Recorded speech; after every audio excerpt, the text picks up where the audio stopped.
So in the last video, I was discussing how we could share resources online on the N drive, and I was suggesting that we do something like Liz and David's wonderful Socrative quiz list. And I'll just show you what I have in mind. So the SOC folder that they created is over here.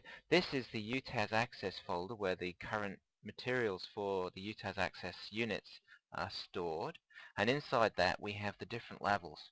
Now these folders contain the core materials that have been created by the managers and by the teachers in charge of those levels, and they have the some of the assessment materials and so on. So we don't really want to interfere with this. I think it would be a good idea if we left this alone and kept those folders for just the core materials of the course. If instead of that we had a look at creating an Access Shared Resources folder in the same UTAS Access area, but slide it off to the side.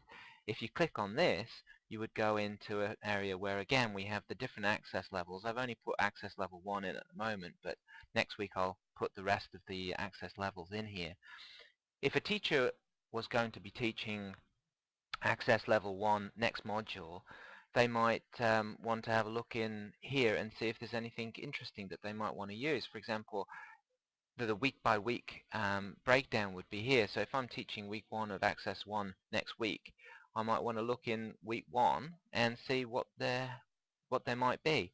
And in here I would find 3 different folders where different types of material are stored. Anything that is a worksheet created on Word or created as a PDF or a photocopy of a book or a textbook that you have found very useful in the past, this is where you would put that. So this would be a file full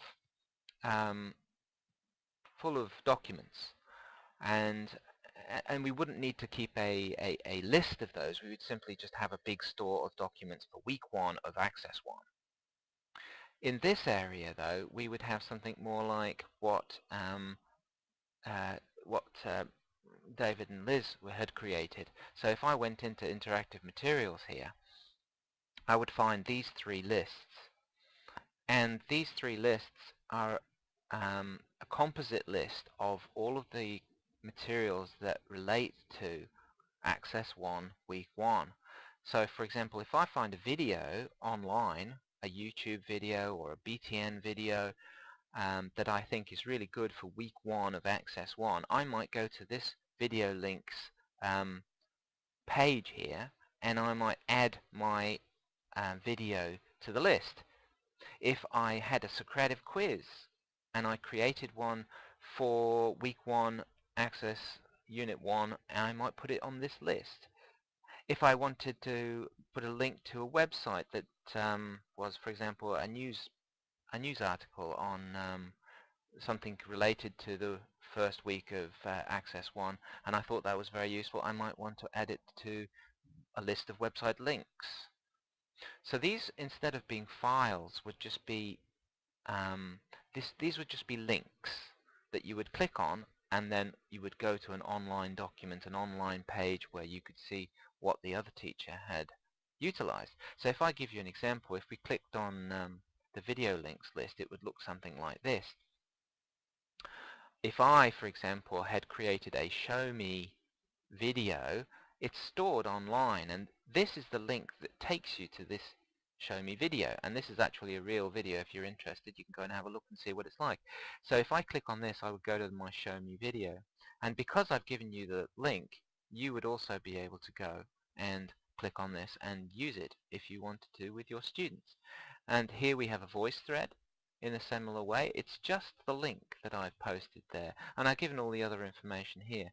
So in this way we'd be able to share with other teachers anything that we had created or found online. And in the next video I'll try and explain what I think we could do in terms of a professional development ongoing project that we might want to take up.